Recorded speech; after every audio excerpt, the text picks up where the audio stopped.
हमजा अनवर अपना माइक तो ऑन करो बेटा।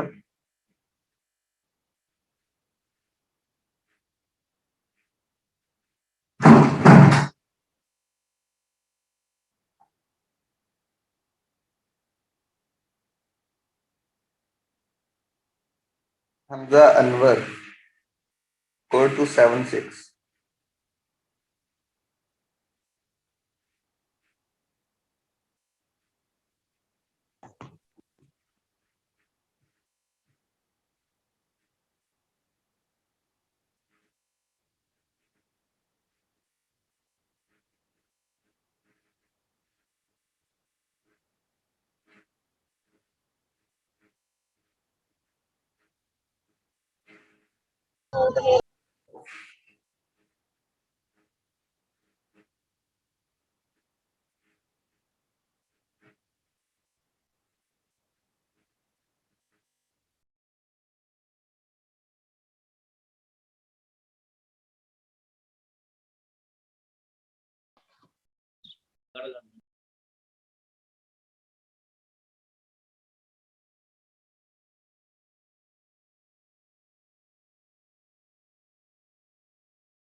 एक्सपेरिमेंट है, वो एक्सपेरिमेंट 3 है।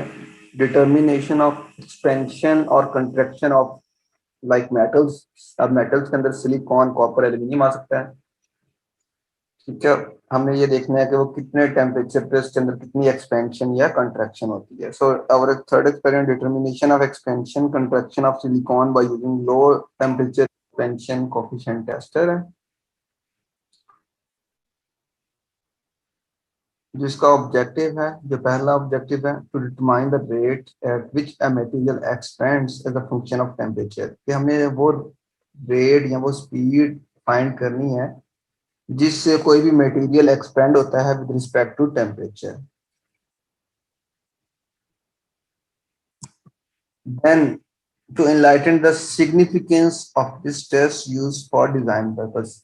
इस टेस्ट को हमने बेस बना के ये जब भी कोई डिजाइनिंग करनी है देखना है कि किस किस्म का मटेरियल यूज करना है और कितना उसके अंदर सेफ्टी फैक्टर रखना है। To understand the relative expansion characteristics of two specific material, कि आपने देखना है कि कंपैरिजन करना है कि मटेरियल्स हैं, ये दो मेटल्स हैं, विद रिस्पेक्ट टेम्परेचर उनकी एक्सपेंशन और कंट्रैक्शन की कैरेक्टरिस्टिक्स क्या है। आइदर वो एक जितना कंट्रैक्ट हो रहे हैं और आइदर उनके अंदर डिफरेंट।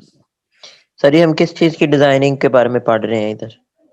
बेटा आप जब फॉर एग्जांपल जहां पे भी आपकी मेटल, आपने कभी देखा होगा कि आपके जब सर्दियां आती हैं तो आपके जो घरों के गेट होते हैं जिनके अंदर स्पेसिंग कम होती है तो वो आपस में सिकुड़ जाते हैं, तो वो स्पेसिंग आराम है। लेकिन गर्मी में गेट का जो डोर है वो थोड़ा थोड़ा सा फंसने लग पड़ता है, तो वो यस सर। एक्सपैंड हो जाता है। तो ये चीज है कि आपने कितना सेफ्टी फैक्टर रखना है डिपेंडिंग अपॉन द लिमिट, उसका कोएफिशिएंट ऑफ थर्मल एक्सपेंशन क्या है, कितने टेम्परेचर पे वो कितना एक्सपैंड होगा। हर दूसरी मटेरियल के बारे में हम पढ़ रहे हैं इधर। जी बेटा, ये बेसिकली ये हर मटेरियल की एक एक्सपेंशन होती है, ठीक है। जर्नल तो हर मटेरियल के बारे में नहीं पढ़ सकते, सिर्फ ये कॉन्सेप्ट देना है, फिर जहाँ पे अंडर स्टडी आपका जो मटेरियल होगा उसको आप खुद स्टडी करेंगे। फॉर एग्जाम्पल अब जो आपकी रेलवे लाइंस हैं, इनकी दो लाइंस के दरमियान में गैप होता है ना, ये तो आपने पढ़ा भी होगा, सुना भी होगा, यस ठीक है। सर। तो इसी वजह से कि गर्मी में जब वो फैलती हैं तो वो एक दूसरे को पुश करते हैं, जिनकी वजह से उनके नट बोल्ट जो है वो टूटने का खतरा होता है। इस वजह से उसके अंदर थोड़ी सी खला छोड़ दी जाती है ताकि वो जब गर्मियों में एक्सपैंड हो तो वो एक डैमेज ना क्रिएट करे, ठीक है। समय लगी क्यों हम ये एक्सपेरिमेंट करना चाह रहे हैं बेटा? यस सर, पर ये सर अब सिलिकॉन का यूज वर्ड कर रहे हैं तो इसके बारे में। सिलिकॉन एक मेटल है ना, तो मैंने आपको इसलिए जनरल बता दिया कि किसी भी किस्म का मेटल आपके पास, कॉपर भी हो सकता है, एल्यूमिनियम भी हो सकता है, आयरन भी हो सकता है, सिलिकॉन का एक वर्ड यूज हो गया, ठीक है। सर ये कोएफिशिएंट टेस्टर क्या होता है? ये थर्मल बेटा हमारे पास बेसिकली एक इक्विपमेंट है जिसके अंदर हम टेम्परेचर को अप्लाई करते हैं और इसके अंदर हमने जो भी मेटल अंदर टेस्ट होना उसको हमने पुट किया होता है, उसको यूटिलाइज कर रहे होते हैं। जैसे जैसे टेम्परेचर बढ़ेगा तो डेफिनेटली यहाँ तो वो मेटल सिकुड़ेगा या बढ़ेगा। तो ये बेसिकली उस चीज को मेजर करता है कि ये कितना मेटल जो सा वो सिकुड़ा है या कितना वो बढ़ा है। तो ये कोएफिशिएंट ऑफ थर्मल टेस्टर है आपके पास, ठीक है। ओके। इसके लिए जो आपके पास सेपरेटर चाहिए होगा, हाई क्वालिटी कैलिपर्स हैं, ये आपको वीडियोस में दिखाऊंगा कि हाई क्वालिटी कैलिपर्स कैसे होते हैं। इसका यह मतलब है कि नॉर्मली 1 मिलीमीटर आपको पता है बहुत स्मॉल डिस्टेंस है, तो वो 1 मिलीमीटर को एक रोटेशन में कवर कर देता है लाइक दैट, ठीक है। तो वो आपके पास एक हाई क्वालिटी कैलिपर्स आ जाएंगे। सैंपल मटेरियल है कि आप एल्यूमिनियम का रहे हैं, कॉपर का रहे हैं, ठीक है, और सिलिकॉन मेटल का रहे हैं या आयरन का रहे हैं। देन है आपके पास coefficient of temperature expansion tester है। देन पावर सप्लाई आपको चाहिए होती है। Then PC for monitoring and displaying results हैं। अगर आपके पास पावर सप्लाई के साथ साथ आपको स्टीम, अगर आप लाइक फर्नेस या इलेक्ट्रिकल हीटिंग अप्लाई नहीं कर रहे तो अगर आप स्टीम अप्लाई कर रहे हैं तो देन आपको स्टीम जनरेटर रिक्वायर होगा और आपको डायल गेज रिक्वायर होगी, ठीक है। कोफिशिएंट ऑफ थर्मल एक्सपेंशन जो है वो क्या चीज है कि बेसिकली इसको डिफाइन ऐसे कर सकते हैं कि ऐसा प्रोसेस जिसके अंदर हम ये स्टडी करते हैं कि आपके पर डिग्री सेंटीग्रेड के इंक्रीज करने से आपकी जो मटेरियल है उसके अंदर कितनी चेंज आई, और वो चेंज वन डायमेंशनल, ठीक है, आइदर इन द लेंथ और आइदर इन द विड्थ। सिर्फ एक डायमेंशन की जो लेंथ है हमने उसको इधर स्टडी करना है। कोफिशिएंट ऑफ थर्मल एक्सपेंशन कोई मुझे समझाएगा बेटा क्या होता है? यस सर, इसमें हम ये स्टडी करते हैं कि एक 1 डिग्री राइज इन टेम्परेचर में उस मटेरियल के अंदर कितना डैमेज हो रहा है, कितना स्ट्रेन प्रोड्यूस हो रहा है, ये हम हाँ जी, स्टडी। डैमेज नहीं हो रहा, डैमेज नहीं हो रहा, डैमेज का मतलब तो बेटा वो ब्रेक हो रहा है, मीन्स कि हमने स्ट्रेन का वर्ड आपने यूज किया वो ठीक है, कि उसके अंदर कितनी वेरिएशन आ रही है उसकी डायमेंशंस के अंदर, ये कर रहे हैं आप, ठीक है। 1 डायमेंशन में कितनी चेंज आ रही है? पर डिग्री सेंटीग्रेड के इंक्रीज होने से उसकी डायमेंशन में कितनी चेंज आ रही है, और dimension either in the form of length भी हो सकती है और either in the form of width भी हो सकती है। Okay sir. सर ये फ्रैक्शनल इंक्रीज का क्या मतलब है? फ्रैक्शंस कहते हैं स्मॉल पार्ट्स को, छोटे छोटे पार्ट्स में, मींस थोड़ा थोड़ा इंक्रीज होता है, ठीक है।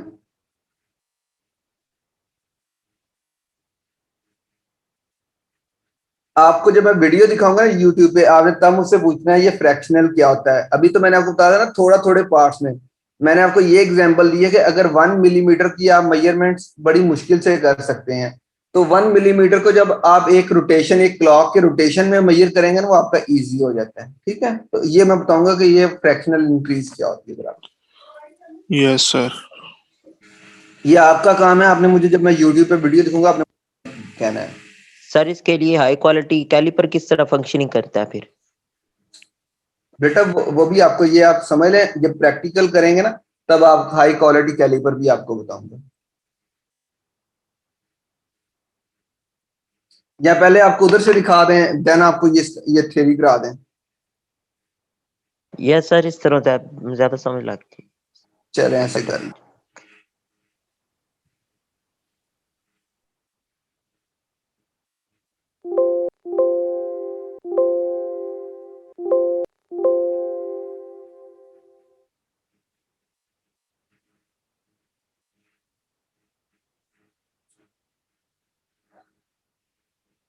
अब ये देखें, ये हमारे पास एक बेसिकली ये रॉड है, ये साइड पे पड़ा हुआ है, ठीक है। Either in the form of, ये कॉपर भी हो सकता है, एल्यूमिनियम भी हो सकता है। ये देखें 2 रॉड्स हैं हमारे पास, ऐसे ही है।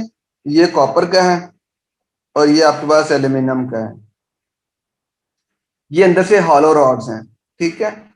अब इसकी मैं एक आपको करीब से पिक्चर दिखाता हूँ कि इसकी डिजाइनिंग कैसे होती है इस रॉड की।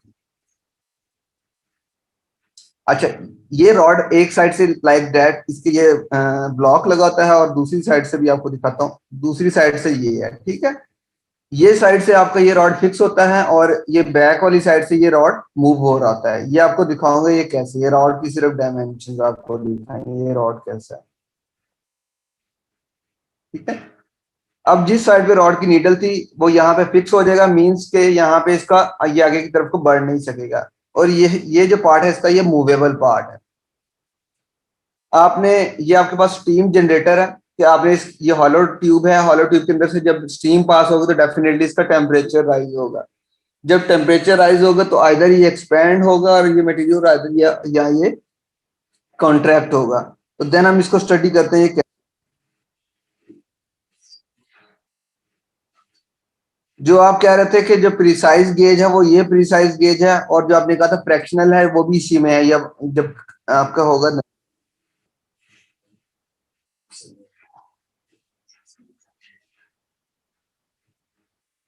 Steam will come out of that. This steam is going to trap that.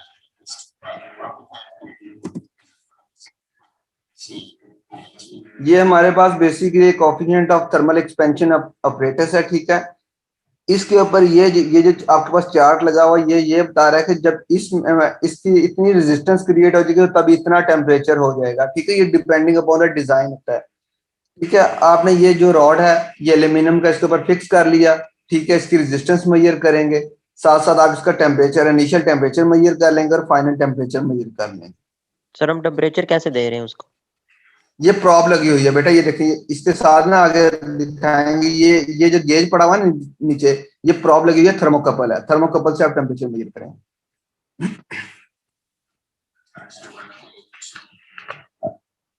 Excuse me sir. जी बेटा। सर राड की तो फरमाइश ली नहीं हमने। आपको बता दिया, आपने इनिशियल लेनी है, दिखा देता हूँ वो भी प्रोसीजर, वो स्टार्ट में ही था।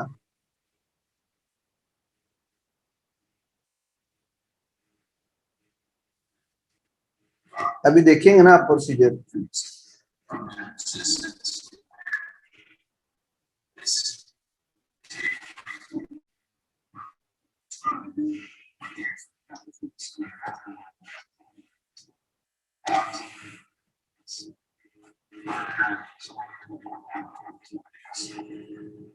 अब ये इसका इनिशियल टेम्परेचर ले रहे हैं कि आपने जो रॉड लगाया था सबसे पहले उसकी रेजिस्टेंस मेजर कर ली, उस रेजिस्टेंस के अगेंस्ट आपको पता लग जाएगा कि इतना टेम्परेचर होगा तो इतनी रेजिस्टेंस होगी। ठीक है, आइदर इसका एक ये प्रोसीजर है, दूसरा ये प्रोसीजर है कि आप नॉर्मल इसके साथ इनिशियल रॉड के साथ थर्मोकपल प्रोब यूज करके इसका इनिशियल टेम्परेचर भी मेजर कर सकते हैं।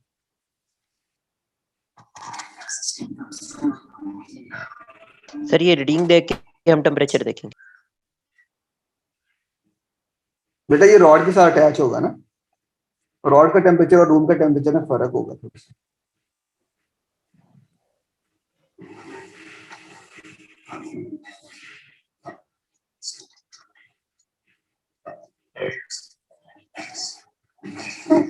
अब ये देखें, ये है बेसिकली डायल गेज, जो मैंने आपको कहा था प्रिसाइज कैलिपर है। अब प्रिसाइज कैलिपर में आप ये देखें कि जब ये 1 रेवोल्यूशन कंप्लीट करेगी ना नीडल, तो इट्स मींस 1 मिलीमीटर। तो आप नॉर्मल 1 मिलीमीटर को मेजर कर सकते हैं इजीली कि इसके अंदर 1 मिलीमीटर डायमेंशन चेंज आई है, तो उसमें आपको डाउट रहेगा। लेकिन यहाँ क्लैरिफाई हो जाएगा कि क्या ये 1 मिलीमीटर हुई है या 0.1 मिलीमीटर हुई है, 0.2 मिलीमीटर हुई है, 0.4 मिलीमीटर हुई है, तो ये वो प्रिसाइज कैलिपर है। ठीक है,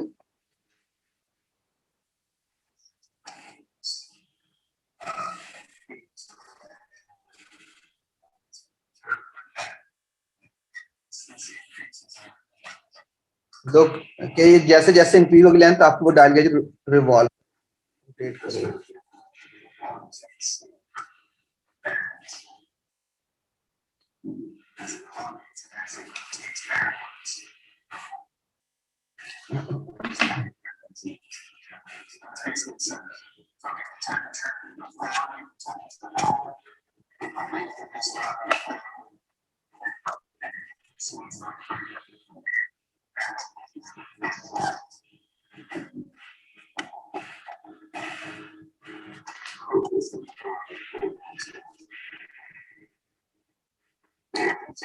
देखिए ये मेजरमेंट कर रहा है, ये आपके फुट है, जहां पे आपकी नीडल लग इसमें पुश करना है वहां से आपकी ये जो मार्क है यहाँ तक आपने लेनी है, क्योंकि ये जो पार्ट है ये आपका काउंट हो रहा है। ठीक है,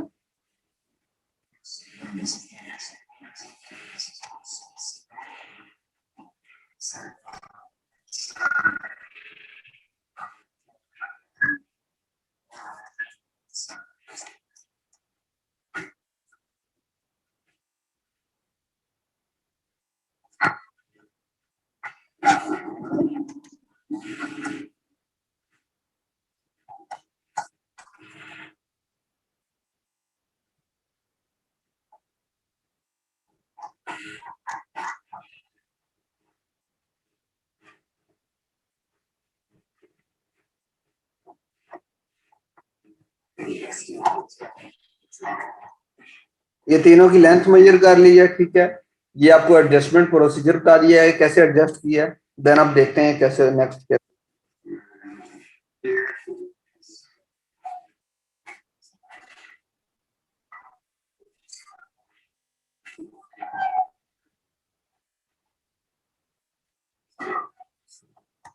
ये आपकी रेजिस्टेंस की रीडिंग दे रहा है, रेजिस्टेंस की रीडिंग जो आएगी उसके अगेंस्ट आपने यहाँ से टेम्परेचर मेजर कर लेना। ठीक है,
देखिए आपकी कैसे ही आपकी एक्सपेंशन हो रही है, जैसे जैसे स्टीम पास हो रही है आपकी एक्सपेंशन हो रही है। आप मुझे ये बताएं कि अब इस टाइम पे जो नीडल है ये किस चीज को रिप्रेजेंट कर रही है, कितने mm हो गया है, कितने मिलीमीटर एक्सपेंशन हो चुकी है? 0.3 सर। जी 0.3 mm हो चुकी है, ठीक है।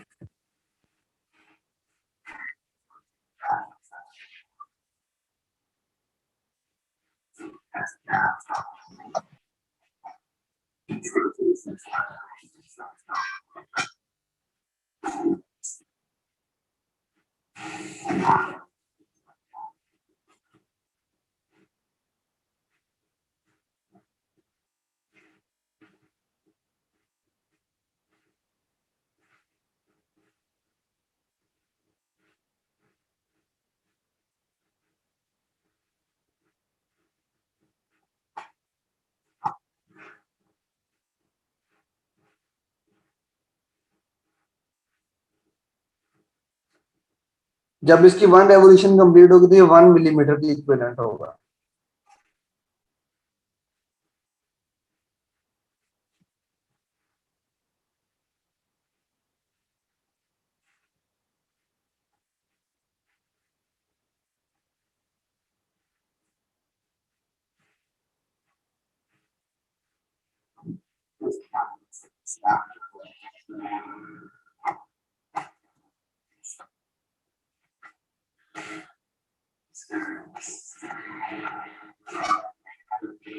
सर अभी तक 1 डिग्री नहीं राइज हुआ। इसमें ना बेसिकली इसमें एक चीज का, इस वीडियो में ना सिर्फ एक चीज की कमी इसमें बताई गई कि इसमें जो टेम्परेचर है ना उसमें यूनिट्स नहीं शो कर रहे हैं, ठीक है। तो अभी 1 डिग्री सेल्सियस इसके टेम्परेचर आई डोंट नो कि इसमें वो शो नहीं होगा। ये सेकंड वीडियो है उसमें मैं आपको बताऊंगा कि उसमें वो क्लियर मेंशन हो रहा है कि 1 डिग्री सेल्सियस के साथ इतना इंक्रीज हो रहा है, ठीक है। इस वीडियो में थोड़ा सा इशू था इसलिए मैंने आपको खुद ही बता दिया कि पर डिग्री सेल्सियस के साथ कितने इंक्रीज हो रहा है। ये आप जब खुद प्रैक्टिकल करेंगे देन आपको क्लियर हो जाएगा, लेकिन आपको आइडिया हो गया कि आपका ये प्रैक्टिकल कैसे होना है, ठीक है। सर ये जो टेबल सा दिया हुआ है ये रेजिस्टेंस और टेम्परेचर का। हाँ जी, ये बेसिकली रेजिस्टेंस है ना। अब देखें यहाँ से जो रेजिस्टेंस होगी यहाँ पे उसका टेम्परेचर मेजर करेंगे आप, दिखाएगा आपको, ये देखिएगा।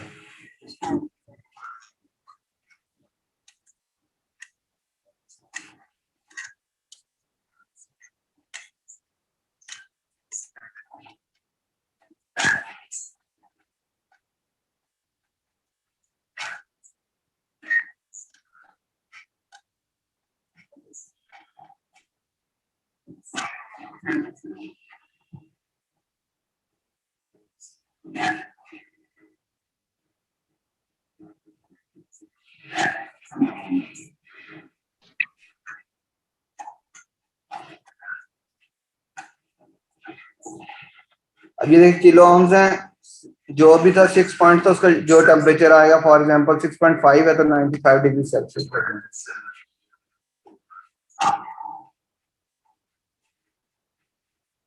अब ये कॉपर रॉड के साथ आए,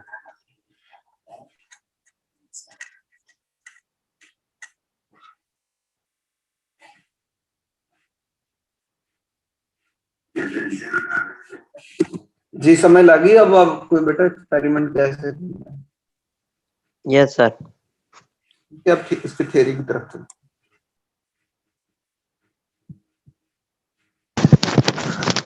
सर ये जो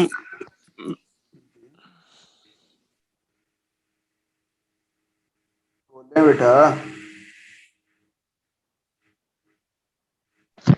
सर जी ये जो इंस्ट्रूमेंट यूज है इनके नाम एक बार दोबारा बता दें। वो जो रेजिस्टेंस मेजरिंग था और वो 1 मिलीमीटर मेजरिंग था। जो रेजिस्टेंस मेजर करता है ना वो एवोमीटर करता है, ठीक है।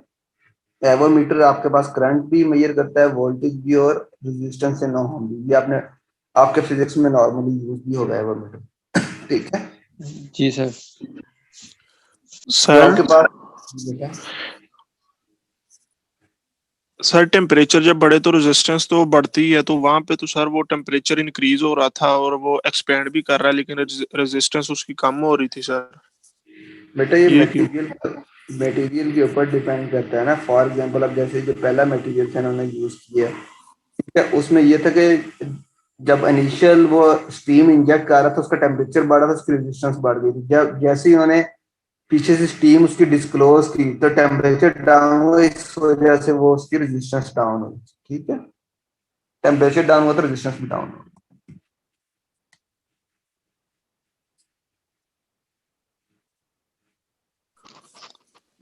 सर टेम्परेचर तो हमने बढ़ाना नहीं है 1 डिग्री सेल्सियस। आपको ये एक्सपेरिमेंट इसलिए करके बताएगा कि बढ़ाने से बढ़ती है, अगर कम होगी तो वो अपनी ओरिजिनल कंडीशन की तरफ वापस भी तो जाएगा ना बेटा।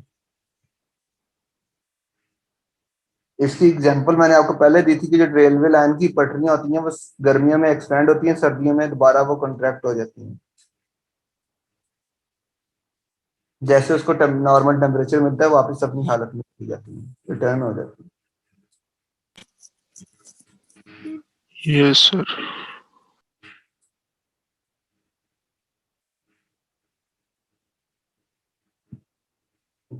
और किसी ने कुछ पूछना था, हम थ्योरी कर लें।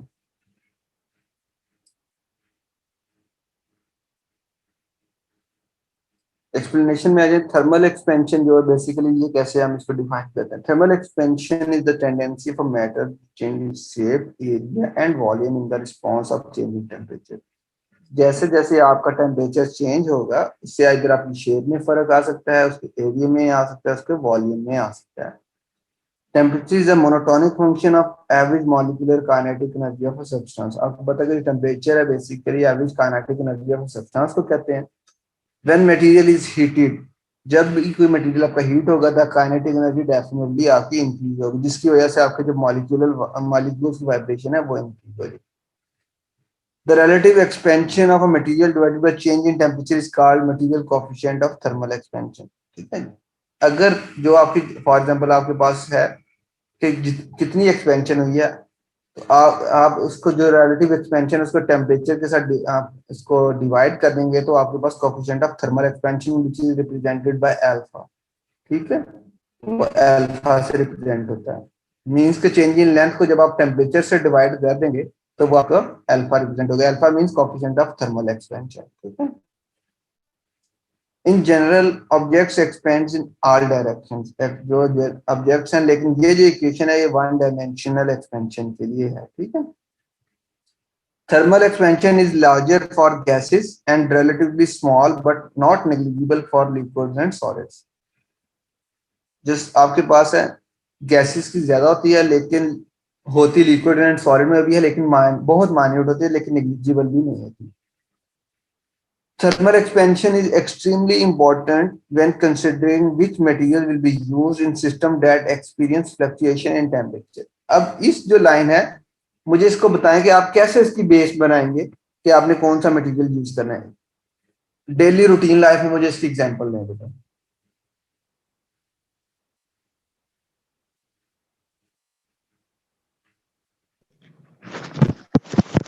Sir electricity wire. एग्जैक्टली, ये ठीक है कुछ, लेकिन ये आपको रूटीन लाइफ में नजर नहीं ना आता, इसके अलावा कुछ और है। सर पूछा क्या आपने? सर ट्रांसफार्मर से हो सकते हैं। ट्रांसफार्मर्स कैसे आप कह रहे हैं, ट्रांसफार्मर कैसे हो सकते हैं? सर उसके अंदर वो दो कोटिंग्स होती हैं, एक इंसुलेशन होती है सर, उनके ऊपर भी टेम्परेचर राइज होता है ना, तो वो भी कंट्रैक्ट होंगी या फिर एक्सपैंड होंगी। रूटीन लाइफ में से कोई बात है बेटा, बात ठीक है। सर क्वेश्चन एक बार प्लीज दोबारा कर लें, समझ नहीं लगी थी पहले। सर आप दोबारा कनेक्ट कीजिएगा ये, फिर आपका क्वेश्चन दोबारा करता हूं। दोबारा कनेक्ट करें, टाइम खत्म हो जाएगा।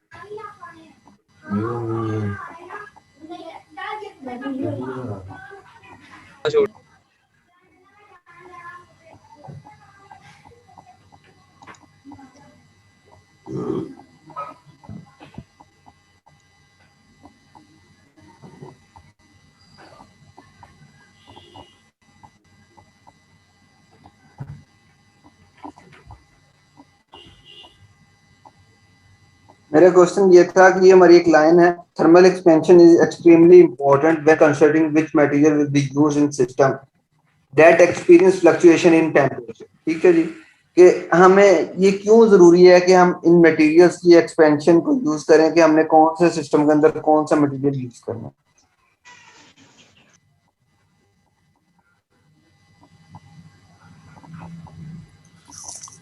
सर वो हमें इसलिए जरूरी होगा ताकि हमें पता चल सके कि किस जगह पर कौन सा मटेरियल यानी कि बेस्ट रहेगा अप्लाई करने के लिए। फॉर एग्जाम्पल इसकी जैसे अभी ट्रांसफार्मर की एग्जाम्पल दी थी कि जब सर ट्रांसफार्मर के वो अंदर जी बताएं। ब्रिजेस वगैरह बनाने में या इस तरह की कोई भी चीज हो जो अपर पास होते जी हैं तो उनमें भी ये यूज होता है सर मटेरियल। जी एग्जैक्टली। तो आपको पता होगा कि अगर फॉर एग्जांपल कहीं पर इलेक्ट्रिकल सर्किट्स हैं, जब उसके अंदर से करंट पास होगा, आपका रेजिस्टेंस हाई होगा, टेम्परेचर हाई, ऐसा ना हो कि आपका वो मटेरियल ज्यादा एक्सपेंड हो जाए, मोर देन 1 इंच एक्सपेंड हो जाए और वो आगे किसी ऐसे सर्किट के साथ जाकर ट्रैक्ट हो जाए जहाँ पे वो शॉर्ट सर्किट क्रिएट कर दे। तो इस वजह से भी ये इनकी जो स्टडी है वो जरूरी है। ठीक है।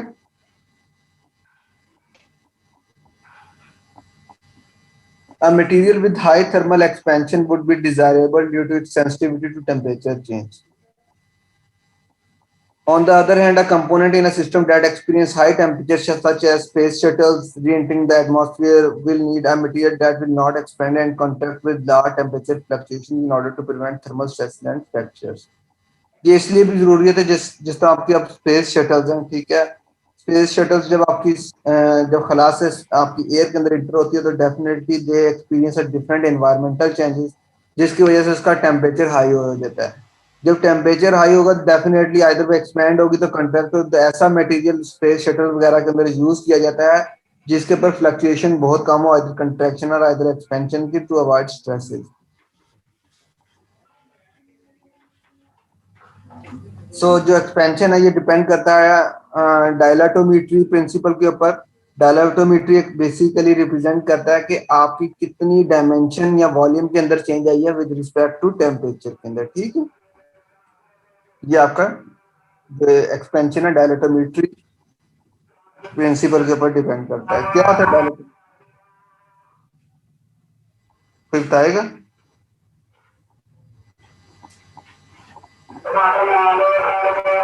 सर डायरेक्टरी में सर कि किसी भी मटेरियल में कि उसके वॉल्यूम में लेंथ में कितनी चेंज आ रही है कितने टेम्परेचर के राइज करने से। जो कोफिशिएंट ऑफ थर्मल एक्सपेंशन है वो किस प्रिंसिपल के ऊपर बेस करता है?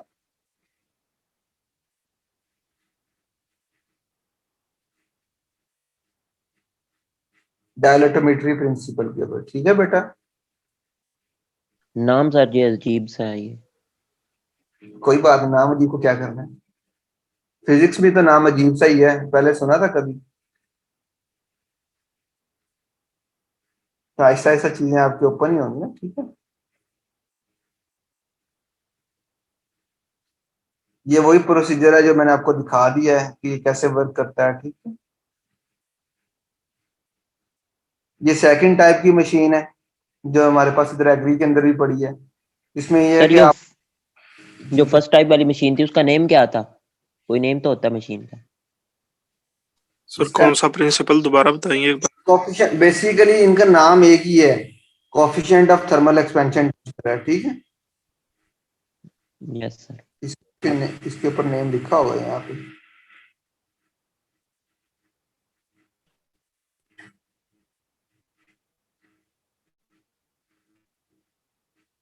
कंपनीज नेम तो उनकी वर्किंग के ऊपर तो जब है थर्मल, ये देखें थर्मल एक्सपेंशन ही है ना, थर्मल एक्सपेंशन टेस्टर, ये नाम तो उसका वही है, थर्मल एक्सपेंशन। सिर्फ आगे कंपनीज ने अपने अपने इंस्ट्रूमेंट्स बनाए हैं तो वो है।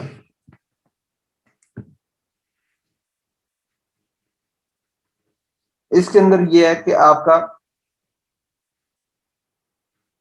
पुश रॉड्स को यूज करते हैं, हीटिंग फर्नेस यूज करते हैं, तो देन देखते हैं कि आपका मटेरियल हीट कितना होगा। जस्ट लाइक इसके अंदर आपने आपके साइड पे फर्नेसेस हैं। ठीक है, या इलेक्ट्रिक रॉड्स कह लें, जैसे जैसे यहाँ इलेक्ट्रिक हीटर्स कह लें, अंदर टेम्परेचर इंक्रीज होगा तो उसकी लेंथ के अंदर इंक्रीज आएगी। तो देन ये इसके ऊपर डायल गेज लगी हुई है, जो आपको मेजर कर देगी। ये देखें नेक्स्ट आइटम में ये शो कर रही है कि इतनी इसके अंदर एक्सपेंशन हो चुकी है इतने मिलीमीटर्स की।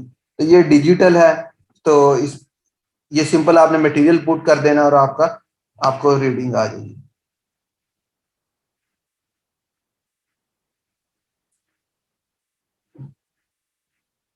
जो आपको वीडियो दिखाई थी वो और मशीन थी, ये अब और मशीन है, ठीक है।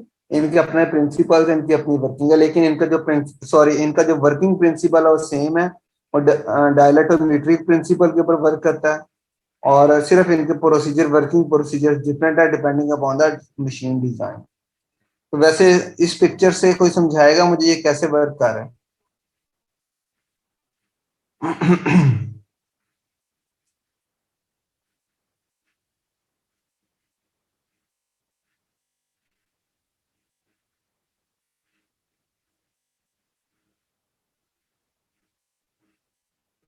सर सबसे पहले हम सैंपल ऐड करेंगे, तो सब उसके बाद सर फर्नेस से टेम्परेचर राइज होगा, तो उसके बाद डिस्प्लेसमेंट सेंसर हमें बताएगा कि कितनी चेंजेस लेंथ में हो रही हैं लीनियर मोटर के अच्छा, जरिए सर। अब ये देखें, ये आपके पास फर्नेस हो गई, ठीक है, हीटिंग करने के लिए। ये आपके पास सैंपल हो गए, कोई भी सैंपल आपने रख दिया। देन आपके पास ये एक पुश रॉड है, ठीक है। देन डिस्प्लेसमेंट सेंसर है जिसने देखना है कि कितनी आपकी डिस्प्लेसमेंट इधर कंट्रैक्शन हुई है और अदर एक्सपेंशन हुई है। देन लीनियर मोटर है जिसने आपकी रोटेशन या आपके मूवमेंट को कंट्रोल करना है। जैसे जैसे हीट आपकी बढ़ेगी तो डेफिनेटली अदर ये एक्सपेंड या कंट्रैक्ट होगा, जिसकी वजह से ये पुश रॉड के ऊपर फोर्स एक्सर्ट करेगा। अगर एक्सपेंड हो रहा है तो ये ऊपर की तरफ डिस्प्लेसमेंट शो करेगा, और अगर ये आपके पास कॉन्ट्रैक्ट हो रहा है तो ये नीचे की तरफ डाउनवर्ड मूवमेंट आपका पुश रॉड पुश होगा। तो इसी तरह जो भी रीडिंग है ये इस डायल गेज के ऊपर आ जाएगी कि इतनी पॉजिटिव डिस्प्लेसमेंट है या नेगेटिव डिस्प्लेसमेंट है, ठीक है। सर लीनियर मोटर का फंक्शन बता दें दोबारा। लीनियर मोटर का क्या फंक्शन है? लीनियर मोटर बेसिकली आप ये कह लेंगे आपके पास टू एंड फ्रो मोशंस को जो कंट्रोल करेगी ना, क्या इधर आपकी डाउनवर्ड मूवमेंट आ रही है, या जैसे जो मैंने आपको शो करवाया था पहले ऑपरेटर, उसकी एक साइड पे नीडल लगी थी फिक्स करने के लिए, याद आया कि नहीं? दूसरी साइड पे एक्सपेंशन टेस्ट पर लगा हुआ था। सेम लीनियर मोटर का ये फंक्शन है, एक तो उस रॉड को कंट्रोल करती है, दूसरी जब इसके अंदर अपवर्ड एंड डाउनवर्ड मूवमेंट होगी तो उसको मैनेज करेगी। मैं आपको दिखाता हूँ, वेट करो।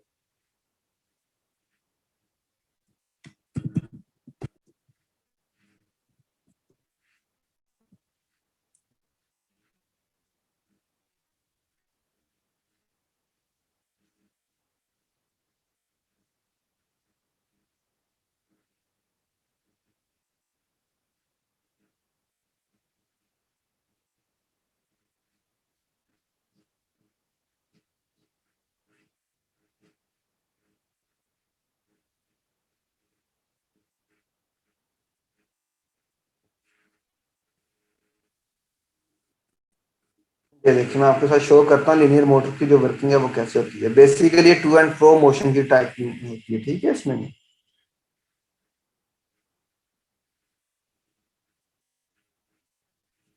ये देखें, ये आपकी लीनियर मोशन है, ठीक है। टू एंड फ्रो मोशन है, ये मोटर्स हैं रिवर्स एंड फॉरवर्ड। अगर डिस्प्लेसमेंट जिस साइड पे होगी उस साइड पे ये मूव करेगी।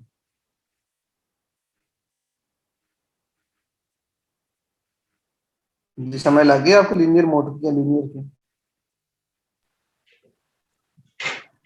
सर ये ऊपर से फिक्स हो जाता है जो, सर वो पिक्चर दोबारा खोलिएगा।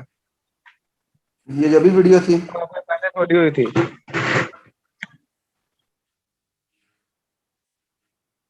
ये सबसे पहले आपको वीडियो दिखाई थी बेटा? सर, वीडियो नहीं जो स्लाइड खोली हुई थी आपने। जी, यहाँ से ये फिक्स हो जाएगा ना इसके साथ। सर ये ऊपर लीनियर मोटर फिक्स होती है, रोड जो नीचे जी फिक्स उसके होती साथ है। फिक्स होता है। हाँ जी बिल्कुल, इसलिए आपको लीनियर मोटर की वर्किंग दिखाई है ना कि ये फिक्स होता है कैसे। तो सर जब फिक्स होता है तो फिर ये ऊपर कैसे होगा, रोड पुश रोड? बेटा ये आप ये देखिए ना, लीनियर मोटर की वेरिएशन होती है, इधर ऊपर की तरफ भी मूव कर सकती है, नीचे की तरफ भी। इसके अंदर जो वेरिएशन आनी है मिलीमीटर आनी है, ठीक है। तो ये ठीक कौन है। सा कोई आप 2 फुट के अंदर आनी है, तो इस वजह से आप ये नहीं आपका सही है, ठीक है। कभी देखा कि आपने 1 फुट का या 1.5 फुट का आयरन को पीस किया और वो 2 फुट इंक्रीज हो गया?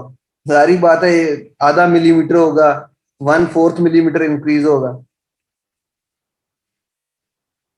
इसलिए तो आपने जो है सेंसिटिव सेंसर यूज करने हैं, जो आपके 1 रोटेशन को 1 मिलीमीटर में कन्वर्ट करते हैं।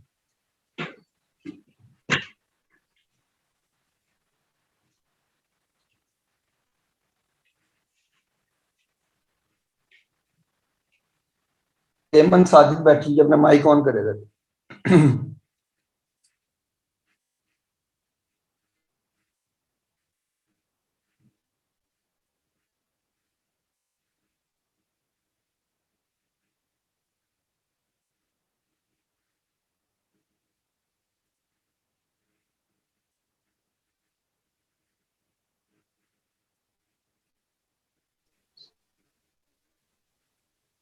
सर फिर ये कहते हैं कि हमें क्वेश्चन नहीं करने देते। मैं वही कह रहा हूँ, अब इसमें से कोई बोल नहीं रहा। हेमंत साजिद, आपका माइक ऑन करें।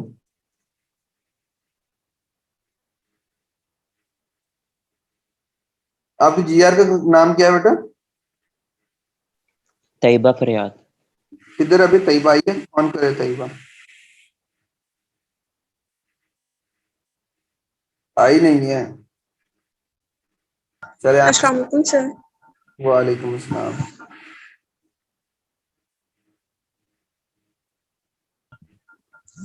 जी सर। हाँ जी तैयबा, ये समझाओ था, मैं ये क्या है बिजी इंस्ट्रूमेंट है, कैसे वर्क कर रहा है? सर इस पे से समझाना है, जो से पहली वीडियो है वो इसी समझा से देते। इसी से ये जो है, सर ये नहीं इतना अच्छा समझा है, वीडियो बहुत अच्छा है। ये भी सेम चीज है, प्रिंसिपल सेम है, डायलेटोमीटर प्रिंसिपल है, दोनों का सेम है।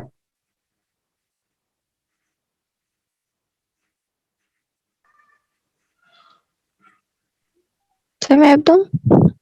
मैंने इसी से पूछना है।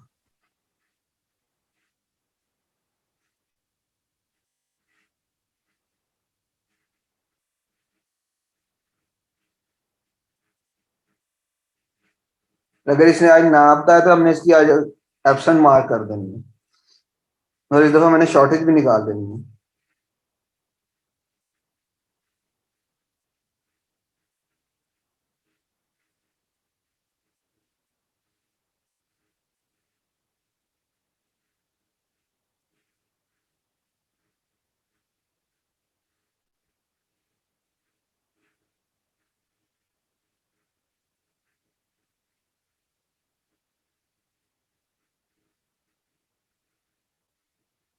जी जी शाबाश, बताएं भाई।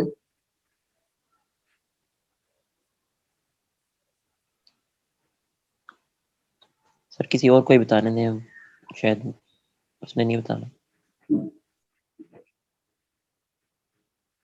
स्ट्राइक पे चली गई है, चलें देखते हैं कोई और बंदा।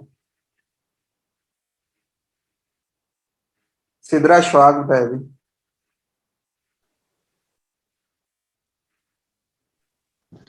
Yes sir. सर सबसे पहले हम ये आप बताएं। सबसे पहले हम सैंपल लेंगे और उसको हम फर्नेस की वजह से हीट करेंगे। जब उसको हीट करेंगे तो उसकी काइनेटिक एनर्जी ज्यादा होगी।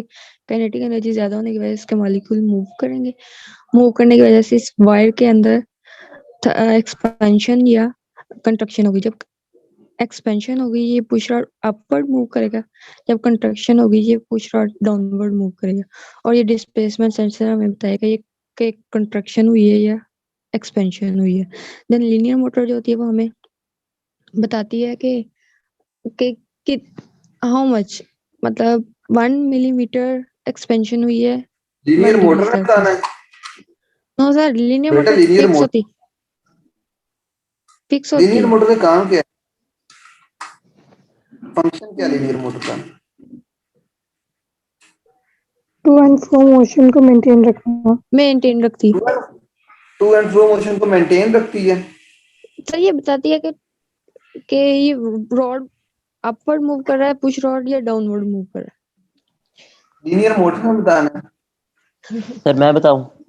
और सबर कर दो बेटा, ऐसे ही पूछ रहे हैं लोग। ये अच्छा चले, लीनियर मोटर का काम है, ये बताती है टू एंड फ्रो मोशन कितना है। तो ये डिस्प्लेसमेंट सेंसर का क्या काम है बेटा? है। सर ये एक्सपेंशन और कंट्रैक्शन को बताता अभी तो कह रही है आप लीनियर मोटर के पास। है। सर कंट्रैक्शन और एक्सपेंशन ट्रू और फॉल्स ये सिमिलर है? ये आपने बताना है बेटा अभी। नो सर ये सिमिलर नहीं है, आई थिंक सो। हाँ जी बेटा, आप में से कोई लड़का में से कितना है जिसको समझ नहीं सर ये बता। मैनेज कर सर ये मैनेज करता है कि इधर के हमारी जो मोशन है वो अपवर्ड हो रही है, पुश अपवर्ड कर रहा है, या डाउनवर्ड वो मूव करेगा, बेसिकली आप कम कंट्रोल करता है। ये आपका आपका ना होल्डिंग एंड है। तो लीनियर मोटर अगर डिस्प्लेसमेंट अपवर्ड डायरेक्शन की तरफ हो रही है, मींस अगर एक्सपेंशन हो रही है, तो लीनियर मोटर इस रॉड को अपवर्ड की तरफ को पुश करने लग पड़ेगी। और अगर डाउनवर्ड हो रही है तो देन इसको डाउनवर्ड कर, यानी अगर कंट्रैक्शन हो रही है तो देन डाउनवर्ड की तरफ को इसको होल्ड करेगी। ठीक है। Yes sir. Coefficient of thermal expansion किस प्रिंसिपल के ऊपर वर्क जी कर? जी बेटा। सर जब ये एक्सपेंशन या कॉन्ट्रैक्शन होगी तो वो रॉड तो खुद ही नहीं मूव करेगी स्लाइड सी, तो लीनियर मोटर क्यों हम बेटा यूज कर रहे जो हैं? रॉड मूव करेगी, रॉड को ऊपर से होल्ड किस चीज से करना है आपने? यानी कि स्टैंड के तौर पर एक वो एक्ट बेसिकली करती है। स्टैंड के होल्डिंग के तौर पे ये लीनियर मोटर आती है। ठीक है। Yes sir. अच्छा एक इधर बैठी है ईजा जवेद। ईजा जवेद अपना माइक ऑन करो जरा।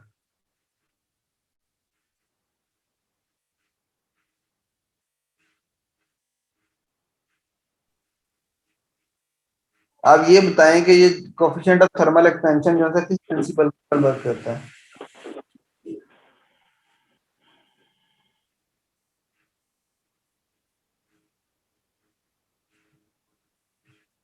ईजा ना बोलने का रोजा तो नहीं रख लिया? अभी से प्रैक्टिस शुरू कर ली है।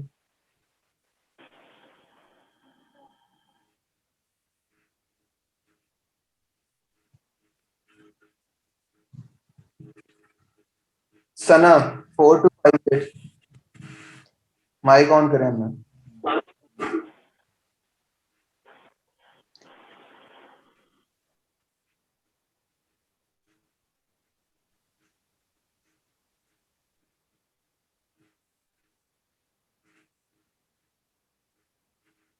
सना वैसे ही चली गई है। सर ना बोलने के रोजे ही रखे हूँ शायद। मैं वही कह रहा हूँ ना, फिर इन्होंने कल कहा ना मेरे पास भी मैसेजेस पड़े हैं सर, 2 नंबर बढ़ा दें, 1 नंबर बढ़ा दें, फिर ये मिलते करती हैं आगे सारी। मियाँ फिजान 4272।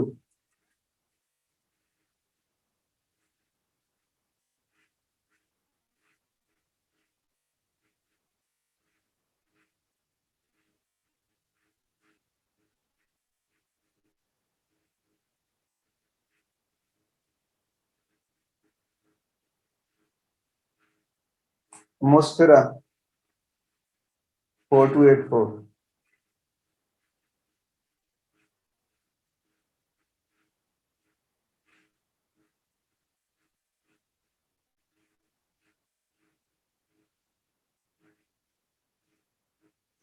हाँ जी भाई, सी आर फरहान अब्दुल्ला, आपकी बारी आ गई है। जी सर। हाँ जी, ये कोफिशिएंट ऑफ थर्मल एक्सपेंशन का प्रिंसिपल क्या है और ये किस प्रिंसिपल के ऊपर वर्क करता है?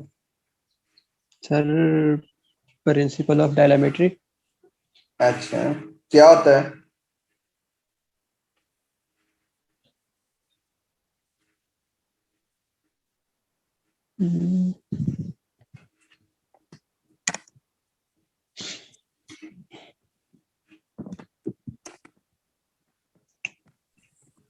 शाबाश शाबाश, बताओ। सीआर बने, सीआर तो सबसे लाइक बच्चा होता है क्लास का।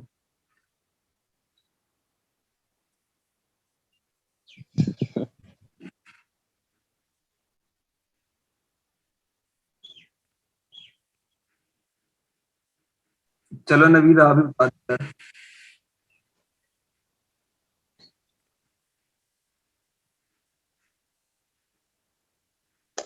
सर नवीद कैसे का मैं बता देता हूँ।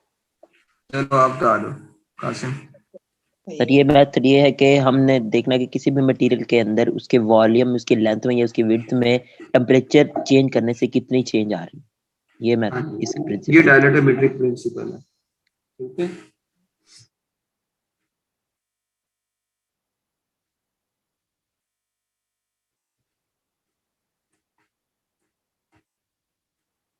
चलो बस ठीक है, एक प्रैक्टिकल काफी आज के लिए। इस वीक में आपकी मैंने एक एक्स्ट्रा क्लास रखी, एक या दो, ठीक है, तो आप तैयार रहिएगा मेंटली। सर प्लीज मॉर्निंग में रखिएगा, इवनिंग में नहीं होना। मॉर्निंग में रखूंगा, मुझे आइडिया है, क्योंकि फिर आगे रमजान आ जाना तो फिर रमजान में हम जो सा एक एक दो दो टॉपिक ही किया करेंगे। यस सर जी। आज का जी बेटा। सर जी एक टॉपिक समझना था थोड़ा सा पीछे से, अगर टाइम है तो। कौन सा बेटा टॉपिक? वो सर लेक्चर नंबर 5-6 था शायद।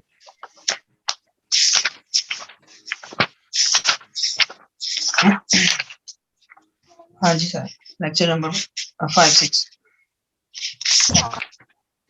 स्लाइड नंबर पहले ही है sir, steady and unsteady difference.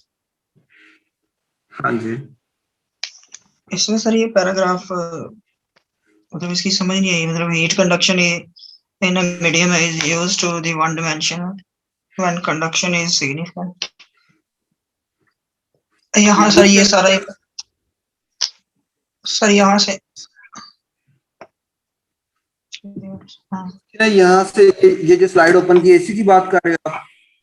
Ji sir, ये शुरू से नहीं पता, मतलब ये लॉन्ग सिस्टम भी थोड़ा सा बता दें, बाकी तो रन कर लिया था कुछ फार्मूला। अच्छा, इसमें यह है कि आपके पास दो टाइप की कंडीशंस है हीट की, एक स्टेडी स्टेट हीट कंडीशन, दूसरी है ट्रांजिएंट हीट कंडीशन। ठीक है,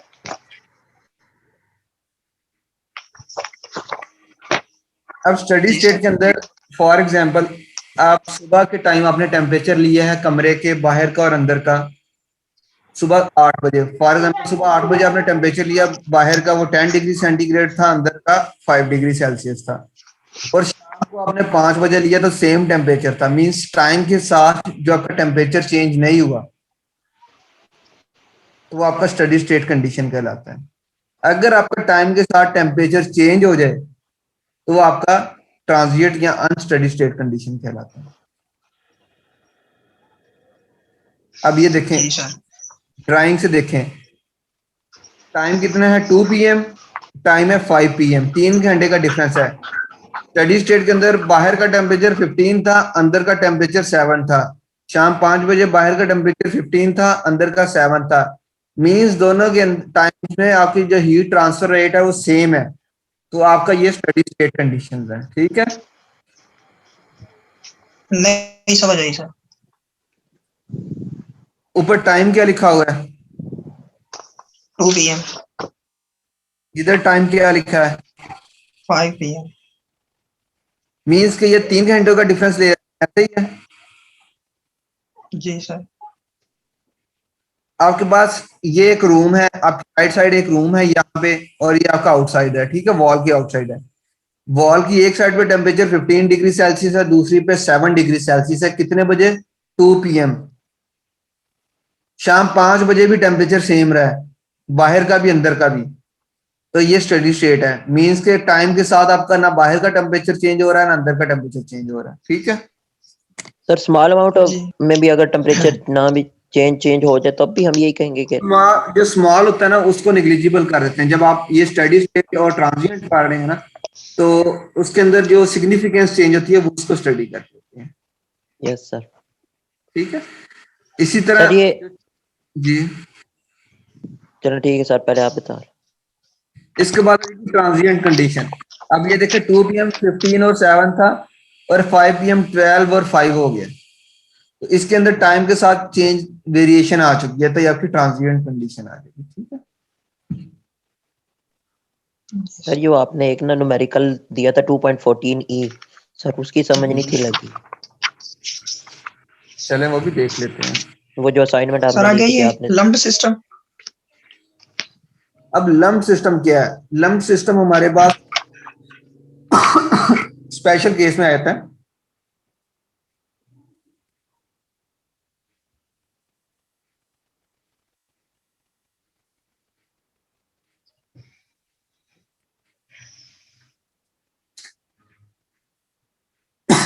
एक मिनट बेटा, मैं पानी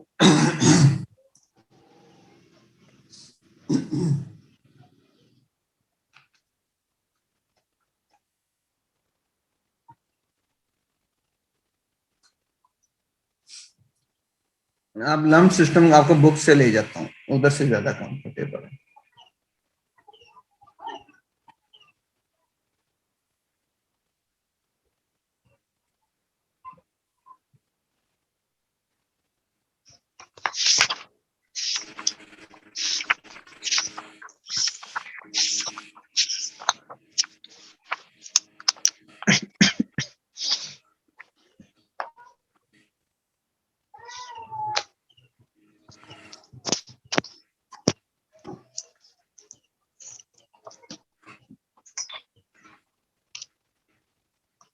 ये आपका चैप्टर 2 में है ना बेटा?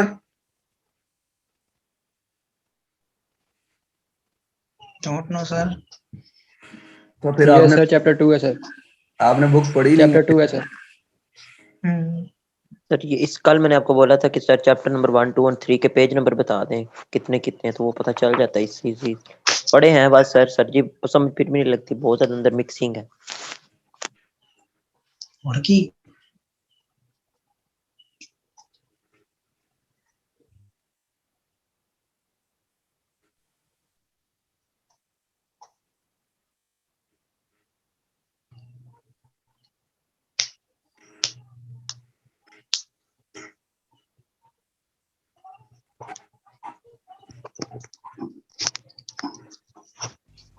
इसकी एग्जांपल समझाता हूं। एग्जांपल इन्होंने कौन सी दी है?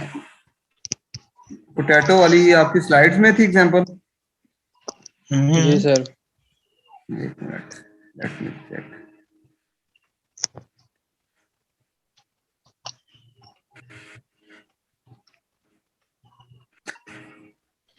सर सर्कल की एग्जांपल से इसे समझ लग जाएगी। वो ये समझ आ गई मिल गई बेटा।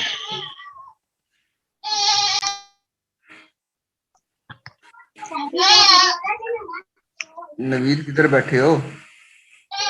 सर उधर ही रूम में ही। अच्छा, आज ब्रेक हो गई है। नहीं यार, चलिए अभी लम्प सिस्टम पे इधर आ जाएं। लम्प सिस्टम की पिक्चर से बताएं क्या कहता है। ये बॉल तो यही बता रहा बॉल की टेम्परेचर नीचे पढ़े जो आपकी लिखी हुई है, जो लिखी हुई है वो पढ़े। अच्छा जी, temperature of the material metal ball changes with time. It does not change with position at any given time. Temperature of the ball remains uniform at all times.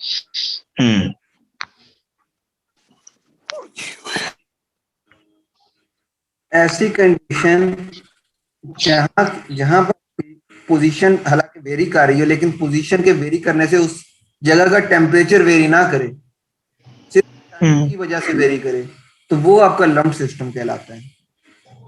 Ji sir. समझ लगी बात की कि नहीं? जी सर लगी। इसकी दोबारा किसी को नहीं समझ लगी, दोबारा बता देता हूँ। फॉर एग्जाम्पल आपके पास बॉल है, इसकी ये है, दूसरी पोजीशन ये है। अब इस बॉल को अगर आप हीट में रख दें तो पोजीशन ये ना हो कि इस पोजीशन पे 70 डिग्री हो, यहाँ पे 40 हो। पोजीशन की वजह से नहीं, सिर्फ टाइम की वजह से जो वेरिएशन होगी वो लम्प सिस्टम होगा। पोजीशन बेशक चेंज हो रही हो, लेकिन पोजीशन की वजह से टेम्परेचर ना चेंज हो रहा, तो वो हर आपका पॉइंट पे सर टेम्परेचर सेम ही होगा। हाँ जी, हर पॉइंट। तो सर ये बॉल वाला जो आप बता रहे हैं ये फिर लम्प सिस्टम तो ना हुआ? क्या ये लम्प सिस्टम ही है। लम्प टेम्परेचर तो कांस्टेंट नहीं है, मतलब बस 70 डिग्री सेंटीग्रेड बार बार कांस्टेंट है ना बेटा। तो लम्प सिस्टम टेम्परेचर कांस्टेंट होना चाहिए, मतलब सेम होना चाहिए। ओके हो गया सर।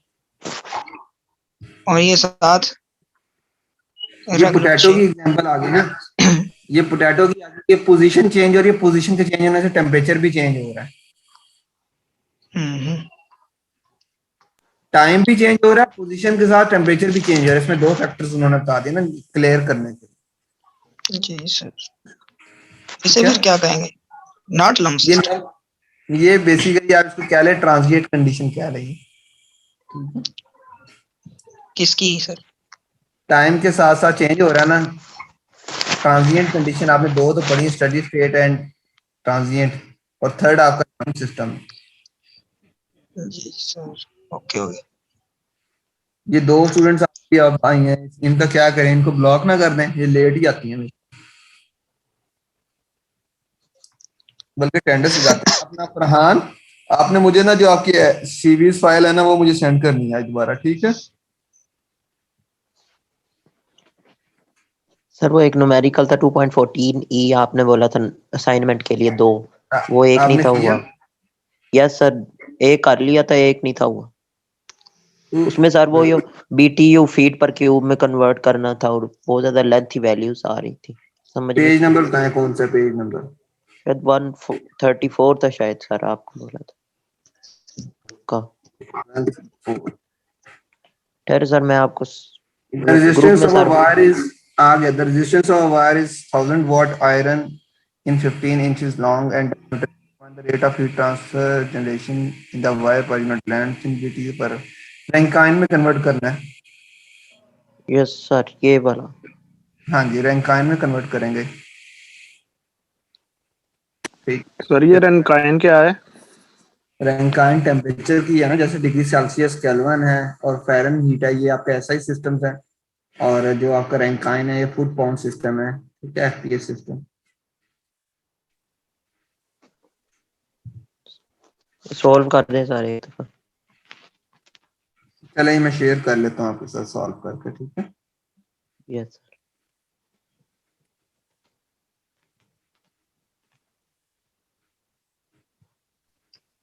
सर जी, सर इसमें BTU आपने BTU में भी कन्वर्ट करना है? ब्रिटिश थर्मल यूनिट है ना बेटा वो। यस। साथ आगे फुट पाउंड सिस्टम है ना, क्यूबिक फीट में है ना बेटा, तो क्यूबिक Yes, फीट sir. में जो से आपका रैंकाइन में कन्वर्ट करेंगे जो भी टेम्परेचर होगा।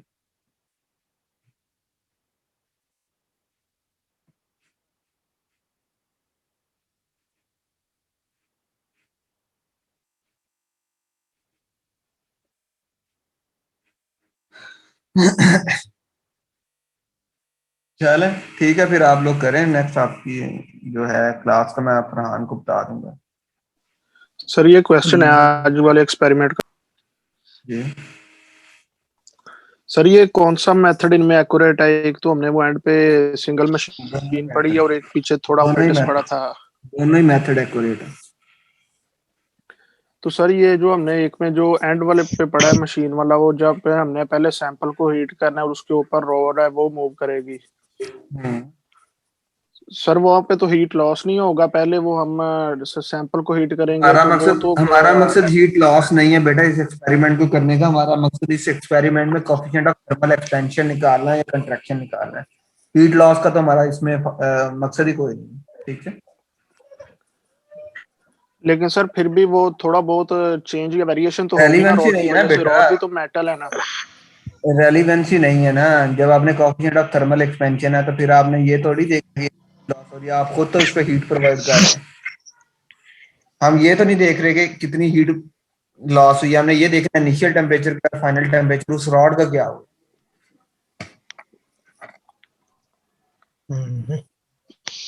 सर जब हम सैंपल का जो टेम्परेचर इंक्रीज करने की कोशिश करेंगे तो सर वो इकट्ठा तो सिर्फ सैंपल का तो नहीं इंक्रीज होगा, ऊपर रॉड का भी तो इंक्रीज होगा। डेफिनेटली बेटा, सैंपल और रॉड एक ही चीज है, रॉड ही आपका सैंपल है बेटा। एक ही चीज है सर, वहां पे हाईलाइटेड डिफरेंट था इसलिए मुझे मिसकंसेप्शन हो रही है। जो सेकंड ऑपरेटर से उसमें डिफरेंस है, उसमें ये देखे ना फर्नेस है उसके अंदर सैंपल पड़ा हुआ, रॉड तो ऊपर है सारा, तो रॉड का मटेरियल ऐसा यूज कर लेंगे जिसकी थर्मल एक्सपेंशन हायर होगी, सॉरी लो होगी विद एट हायर टेम्परेचर। तो जब आपने जिस चीज को स्टडी करना है उस चीज को फोकस करेंगे ना, उसका मटेरियल और होगा, रॉड का और होगा।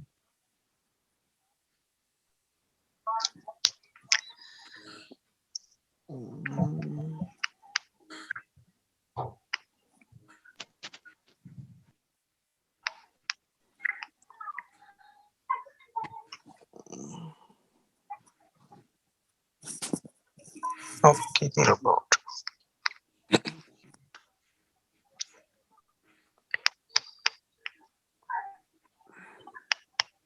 चलो ठीक है, फिर आपसे इंशाल्लाह मैं फरहान को बता दूंगा, फरहान आपसे या ग्रुप में मैं पोस्ट कर दूंगा नेक्स्ट क्लास। ओके।